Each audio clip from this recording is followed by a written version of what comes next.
Did you know that Pac-Man was originally called Pac-Man in Japan? But they changed it because... Alright, that joke's been done to death already. I'm not going to keep it going. Look, how else do you want me to start this? How else do you discuss the original Pac-Man in a way that hasn't been done to death by the internet already? I mean, I could add on a bunch of other Namco games that may or may not be related to Pac-Man in some way or another. Yeah, I guess I'll do that. Do you ever wonder just how many times you buy one single game? Most people would, and should, only buy it once. That's the sensible thing to do.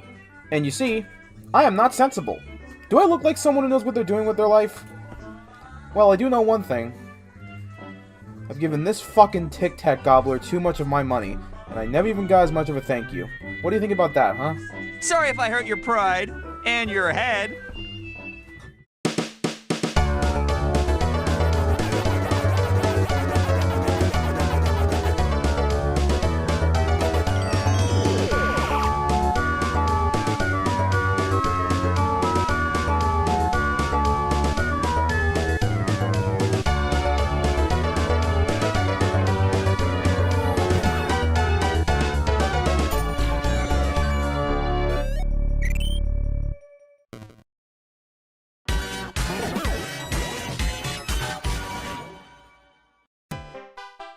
All of that junk at the start should probably key you in that I've bought this specific game way too many times over the years. I grew up with the PlayStation 2 back when I was first getting into gaming, and when I wasn't playing a game with SpongeBob or a Disney character slapped on it, I was usually playing something that Namco had a part in. These guys are some of the oldest of the old guard in the video game industry, but Little Rocket over here was getting into their stuff in the 6th generation, when just about every old school gaming franchise was getting randomly rebooted in an attempt to revive them for a new generation. Pac-Man World 2, Pac-Man World 3, Pac-Man World Rally, a lot of Pac-Man games pretty much. Soon into the year 2005, their 50th anniversary I might add, they merged with Bandai to become Bandai Namco, who proceeded to fuck everything up and curse them to make anime fighting games for the rest of their existence, although they occasionally get to make something good. But back to 2005, amidst all the shiny new keys BN was jingling in front of single-digit Rocket's face, sometimes it was easy to just pull out Old Reliable, alongside a bunch of other old reliables. Their older arcade games are some of the most iconic to have ever been made, and they also made Mappies, so they're obviously the only good video game developers to exist. The early to mid 2000s were the era of companies throwing out a ton of compilations of their old games because it was an easy way to get sales and to get more people invested in their franchises by learning the ruse as they were trying to reboot them into something fresh, new, and sometimes puke-inducing. Unlike nowadays, where they all think there's so much hot shit they can sell you singular arcade games for $5 a pop, and it works! But I digress. Basically, you can get a nice little disc for about the price of a new game, even less depending on how generous they wanted to be that year, and get a bunch of old games from the 80s and 90s on your 6th gen console of choice, typically about 10 to 20 give or take. Nowadays with emulation and the like, these seem rather pointless and, yeah, they kinda are, I won't lie. But there's something special about even the most basic of compilations, the menus, the vibe, how the games are presented. It might just be nostalgia talking, but I love these kinds of games, and I typically get more excited to play a bunch of old games on my Switch or PS4 before I get hyped for a brand new release these days. Since I mostly grew up with collections from Bandai Namco and have developed a totally not obsessive love for the company's games, I'll go ahead and talk about every single one that I happen to own. So that means you're going to see a lot of yellow balls with eating disorders. Well, I can't say that was the friendliest welcome I've ever had. Namco Museum, the primary source for Namco shoveling their old arcade games onto then-current platforms. The first time the series was brought into the world was on the PS1 with 5 volumes, 6 if you're in Japan, that each hosted around 5 to 7 games depending on the volume. I only have 1 and 3 on disc, and I have all 5 digitally on my PlayStation account, but they're not available on PS Plus yet and probably never will be for obvious reasons. The PS3 doesn't like being recorded on my capture card, so you're stuck with crappy Vita footage. The big thing that differentiates the original volumes from everything afterwards is, well, the museum itself. Yeah, back in the day, that part of the title meant something. There's a full museum to walk around in here, with different mini-exhibits with old merch and arcade promo junk that was used when these games were actively being placed in Japanese arcades. Not much in terms of stuff outside that region though, which I get, but still sucks regardless. The games themselves are played through running through the museum, finding the game's exhibit hall, walking all the way through, and then finding the main room for the game hosting the arcade machine. Each game has its own showroom with unique music and graphics to it, giving you an idea of the game's own personality and what to expect from it. It's really cool they did all of this for what's pretty much a new concept at the time. Well, for the most part. The room for Toy Pop looks like this. What happened here? The game is so colorful and bouncy and has a lot to pull from, but we just get this weird creepy white room with a basic cover of the main theme. Ugh. The games themselves are recreated using the original source code of each game running on something called the JAMA emulator, or JAMA emulator. Basically, they're as arcade perfect as you can get on the PS1, though it isn't running a straight ROM or anything like that. Different kind of emulator, I suppose. I honestly really like how the games run on here more so than just playing a straight emulation though. It gives it more of a unique charm than just playing the arcade ROMs over and over. The games also have more bonus features that were expanded further and further as the series went on, such as sound tests, looking at sprites on their own, looking at other bits and pieces of Namco's history as of 1995, and they even use this as a method to reference other Namco stuff outside of their games, like the robot band Pic-Pac, because that was a thing. They also decided to dig deeper and deeper into their own archives further into the volumes, and added some games that most people didn't know about outside of Japan. Hell, some of these I doubt many people in Japan even know about, which ended up leading to the games getting knocked down a bit in reviews in the States. Guess Genpai Tomaden was too much for us Yanks to cope with. Yeah, I don't have a single clue what's going on here. So we got a good thing going now. I've set up pretty decent 5/6 virtual game museums, with a Pac-Man game in each one, that did decently well and exposed a bunch of new players to older games, both well-known and obscure. Let's keep going.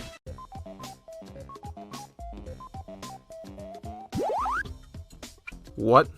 So yeah, after the initial PS1 set, Namco decided to forget their series had the word museum in the title and rip that aspect from, like, every game after those. Which is strange for the earlier games since, well, it's the PS1 versions on the first few sets.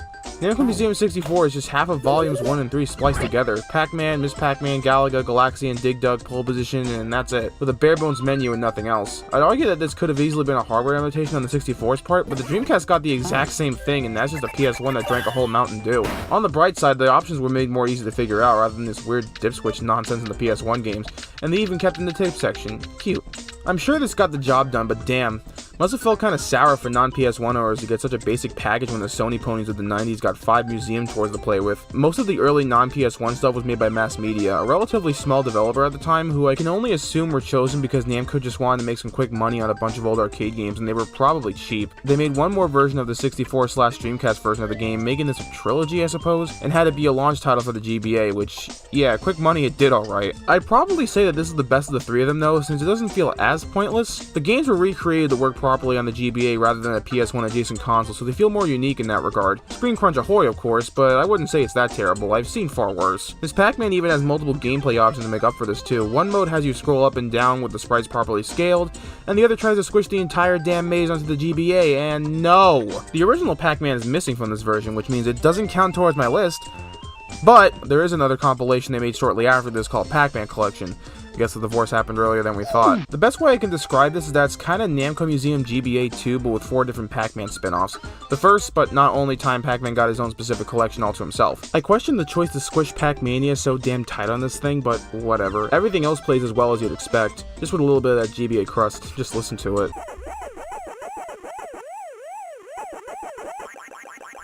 Satisfying. I would have preferred a proper second entry on the GBA that took more games from other volumes and squished them onto here instead, but I suppose Namco wanted them to stick to a specific set or something. Mappy and new Rally X on the GBA were just simply never to be, I guess. Crying shame, really. Other than that, not much else to say, really.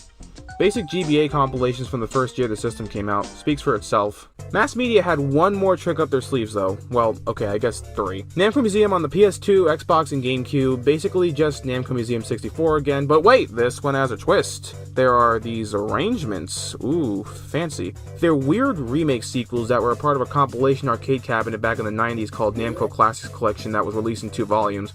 I guess Namco just had a thing for volumes back then. These guys were 3-in-1 cabinets that included old Namco games along with these arrangements. 6 were made in total, but only 4 have been properly re-released elsewhere, and only 3 were a part of this. The most famous is Pac-Man Arrangement, which is probably the objective best Pac-Man maze game ever made. Championship Edition be damned. There's a bunch of new mazes, level gimmicks, a new ghost named Kinzo, power-ups, and the game even ends with a boss fight. Neat. The other arrangements are cool too, although it's sort of the same story, just the old games were freshened up a bit. Dig Dug Arrangement has boss fights after every few sets of levels and a bunch of new enemies, including a fellow inflation enthusiast for Taizo. Galaga Arrangement has a few more power-ups aside from the standard duo ships, and much more varied patterns for the enemies, although these can make some levels feel kinda short. Other than that though, same shit, different year. The PS1 versions are still being used even though we're a damn console generation ahead, although there were a few more games outside of them being added, but the arrangements alone are worth getting this. It's cheap nowadays, and 2 out of the 3 of these have never been re-released since, so unless you want to emulate or somehow track down a Classics Collection cabinet in the wild, this is your best bet. That's already a lot of Pac-Man re-releases. How many am I at? Oh god, I've only just started. Anyways, 2005 rolls around and ooh, it's Namco's 50th anniversary and Pac-Man's 25th.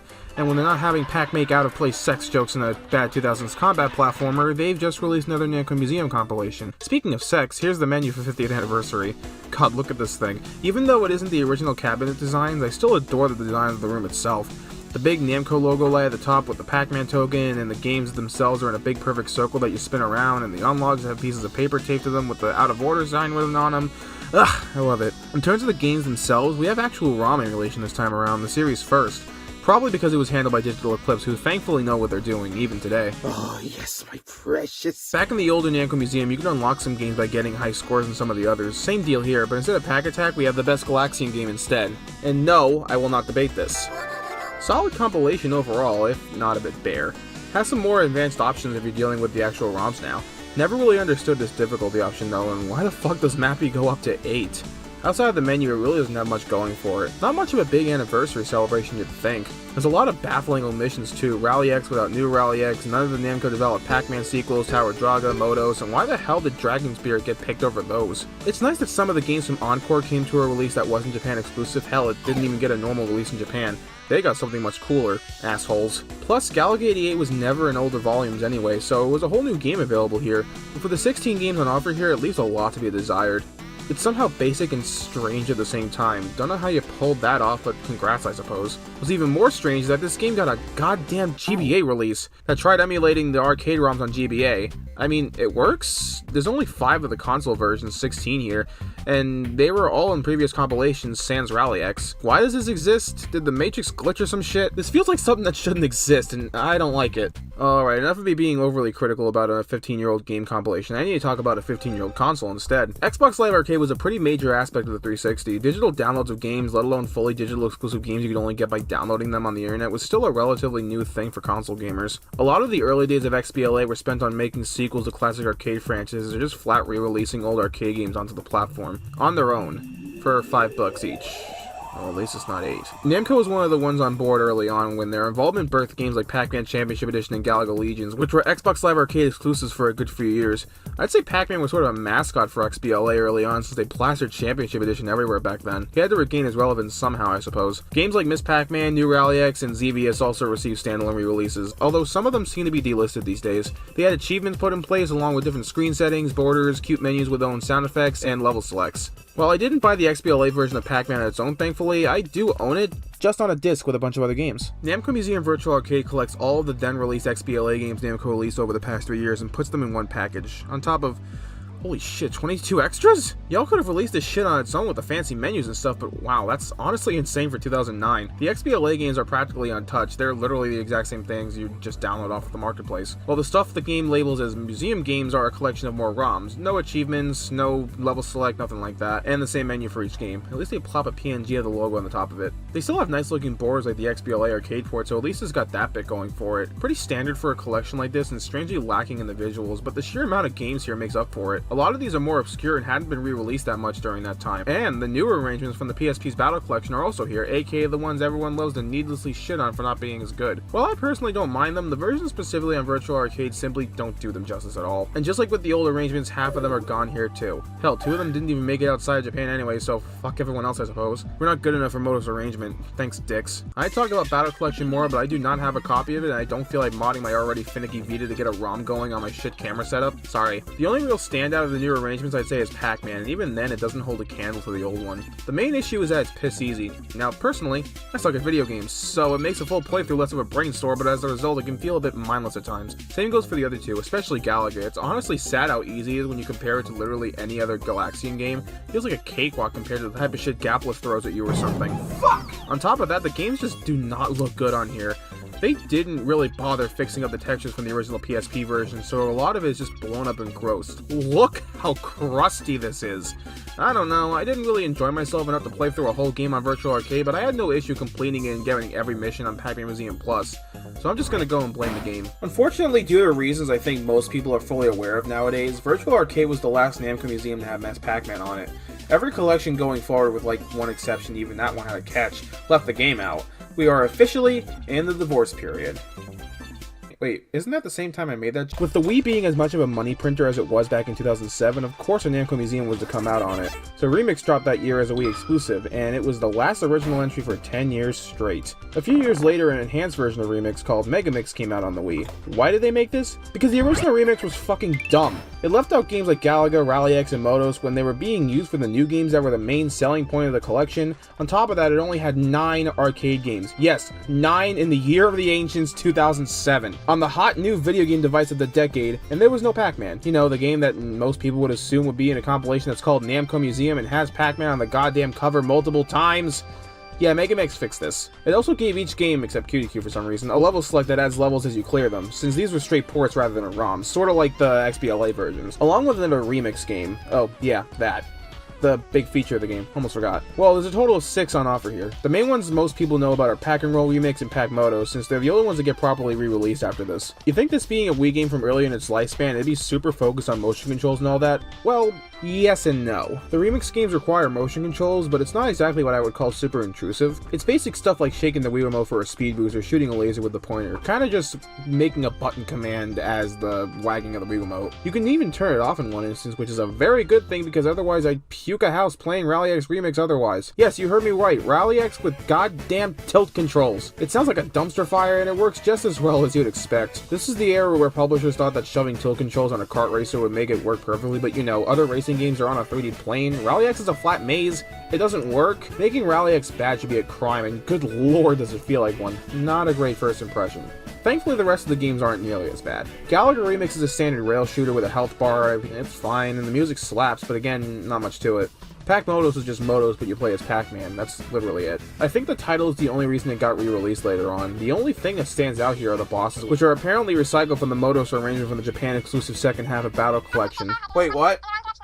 The fuck do you mean it's a complete reskin of that game? Grobda Remix is the new one in Mega Mix, and it's just Grobda but in HD, which means I hate it now in HD.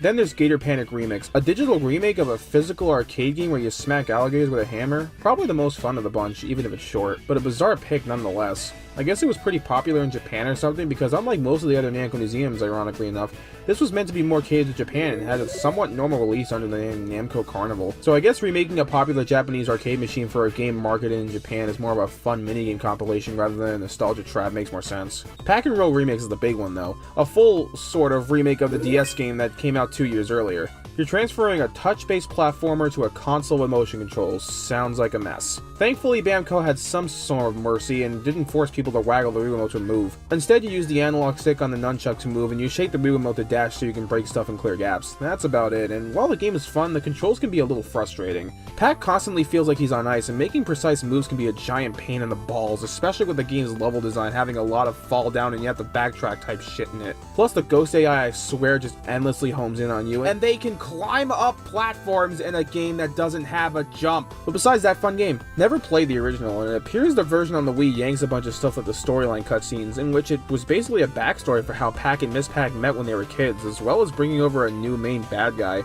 They also yoinked the whole world of the game too. Weird. Am I done yet? No. Ugh, fine.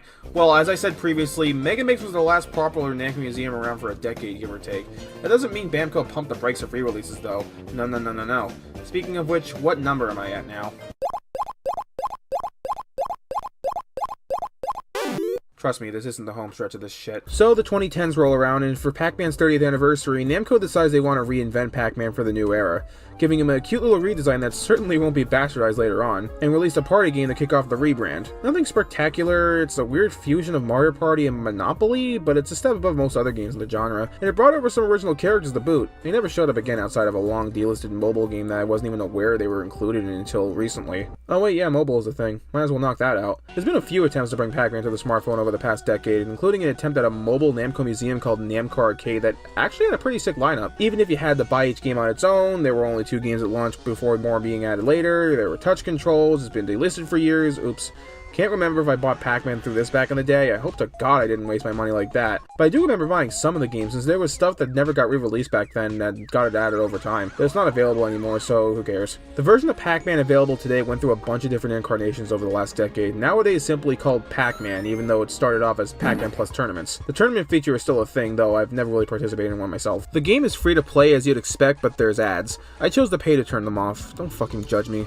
The main gimmick of this version, alongside the original mazes everyone knows it, there's a bunch of new mazes exclusive to this, and they even have event-centric mazes that correlate with stuff going on like holidays, game and movie releases, or whatever else. Recently it also got this story mode thing, which is basically a Candy Crush type map where you go through different stages to unlock more stuff, and it's sort of treated as the main game. It adds stuff like extra challenges, power-ups, and new mechanics like slippery floors and portals. The game has a few control options, either a standard swipe scheme, tapping the screen, or holding it. Some find it cumbersome. I think it's fine. But what is cumbersome is, yep, this is a free-to-play game, and well, yeah, there's microtransactions. I already mentioned that you have to turn off the ads. A few years ago it wasn't that egregious, but now you have to buy lives in the main mode of the game. There's skins for goddamn everything. It just feels kind of gross. I think the game is fine for a mobile adaptation of Pac-Man. In fact, honestly, if this was put on consoles and had the scummy mobile shit scraped off of it like the 256 console ports did, I'd honestly say it's pretty cool. Lots of neat ideas here, and even as someone who doesn't usually enjoy mobile games, I think this one is pretty fun. Yes, I know the game is free, but I paid the turn off ads, so I'm counting it. Fuck off. Anyways, back on track. So yeah, 30th anniversary, pushing the franchise in a new direction. Let's just re-release the original again, but this time it's in 3D.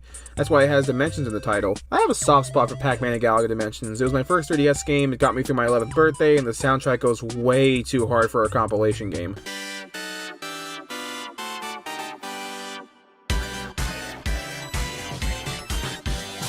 This isn't what I would call a big compilation though. It definitely feels like an early 3DS game in that there's really nothing to it. Sure, portable versions of Championship Edition and Galaga Legions in 2011 was pretty sick, and the 3D effects really threw me for a loop back then. But 6 games isn't really crazy, especially for what they were asking back then. I would have preferred a Namco Museum Dimensions, but the reason it's so small scale is because there's 2 new games in here, although they're more tech demos if anything else. Galaga 3D Impact is a gyro-controlled rail shooter, so just a less visually interesting version of Face Raiders, I guess. Pac-Man Tilt is a 2D puzzle platformer controlled using the 3DS gyro once again. Not bad at all. In fact, I think it's a fun time racer, but nothing spectacular. Again, early 3DS game. Don't be too mean to it. Also included on the cart was a teaser for the Ghostly Adventures, originally shown at E3 2010.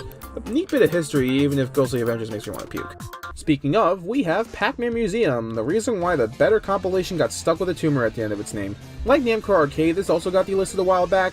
I never bought it on console, unfortunately, but I do have it on Steam, so I have another re-release on the list, and I can show it to you now, both of which are not exactly good things. The original Pac-Man Museum is about as bog standard of a collection as you can get. For 2014, most of the games featured in the collection were already available on console that most people had access to. The only exception I'd say is Pac-Land, since that rarely got re-released back then. The games have these really damn loud-looking single-color borders with a single piece of artwork and the controls on the side. The games play fine, but it's kind of an eyesore. But again, most of these games were easily available elsewhere at the time. The big selling point of the collection was the first console release of Battle Royale, the then new brand new arcade game that was pretty successful and is still to this day, even got a sequel. The problem is that it's way more fun in a crowded, loud, hectic arcade where you're full of adrenaline and excitement, and not on the couch alone and bored. It's a slog, and even with friends it's not much better because of how slow it is. I think this is why the original museum didn't really grab people, plus all the Ghostly Adventures plugging didn't help during a time where everyone was vigorously hating it. It's the backdrop for the menus, and it's fine, but the collection overall isn't anything special. It just feels bland. The one thing it has over Museum Plus is Miss Pac-Man being available as DLC that you can't even get anymore because the game is delisted. I wasn't going to buy this back then. Why would I? I might be bad with money, but even I have my limits. The only real interesting thing about this game is that the Wii U and 3DS ports got canned for some reason, like just out of the blue. 14-year-old me was furious about it because I was genuinely excited to get the 3DS version since most of these games hadn't been on handhelds, or at least didn't have great handheld options. So that would have been cool, but nah, just PS3, 360, and Steam. And even then, those are delisted, so you can't play them anymore anyways. Lord, give me strength, we're almost done. So, a few years later, the Switch would get its own Namco Museum, simply titled Namco Museum. Thankfully, later on, a double pack with a Switch port of Championship Edition 2 came out and called it Arcade Pack, so for my own sanity, I'm gonna call it that. Arcade Pack is a mixed bag, I'll just go out and say it.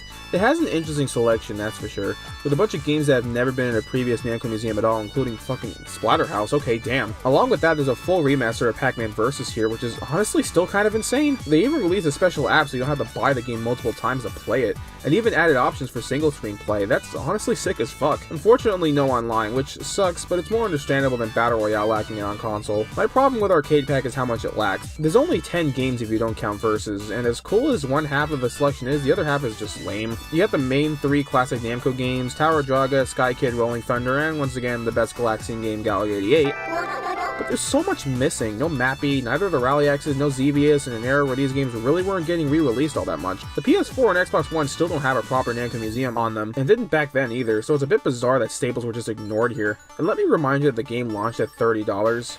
and it's still $30 half a decade later, even though the physical bundle typically goes for less and you can find it damn near anywhere. Now, I did say that the PS4 and Xbox One still don't have a proper Namco Museum.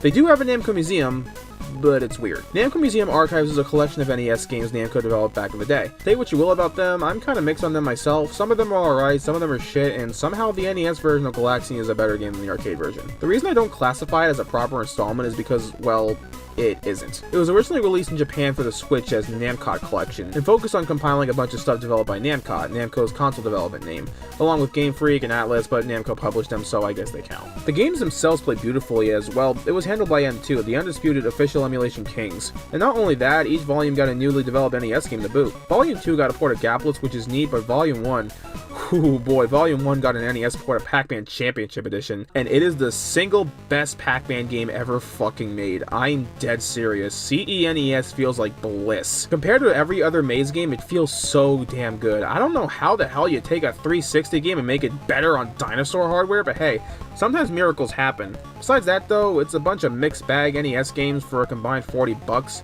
A bit steep.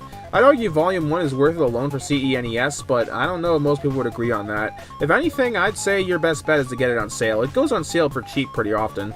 And finally, Pac-Man Museum Plus, the golden child. Unlike the original Museum, Museum Plus has a much better fit to it nowadays. More of these games are harder to come by now. There's 5 more games that mostly have never been re-released, and the game doesn't make me want to gouge my eyes out. Instead of the weird ghostly adventure stuff, the game has this cute little arcade you can customize and unlock stuff for, and you can have NPCs show up as you clear more and more missions. Just a better package overall, and probably the best collection Namco's made in a while. Not much else to say really, it's just super good. Look! That is every Namco compilation I happen to own. But I'm not done! Quickfire round of all the standalone re-releases and miscellaneous shit. Go! Pac-Man on the NES, the Great Tengen version, Pac-Man on the Game Boy, Pac-Man on Game Gear, the version on Pac-Man 2 for the Genesis, the version on Pac-Man World 1, the version on Pac-Man World 2, the version on Pac-Man World 3, the version on Pac-Man World Re-Pac, which is the same exact fucking thing as Museum Plus, the version on Pac-Man 2 for the SNES and Wii U Virtual Console, Pac-Man NES on Wii Virtual Console, Pac-Man NES on Wii U with the goddamn dark filter, Pac-Man Game Boy on 3DS Virtual Console. So, what's my final tally? I have bought Pac-Man 24 goddamn times. I need a fucking nap.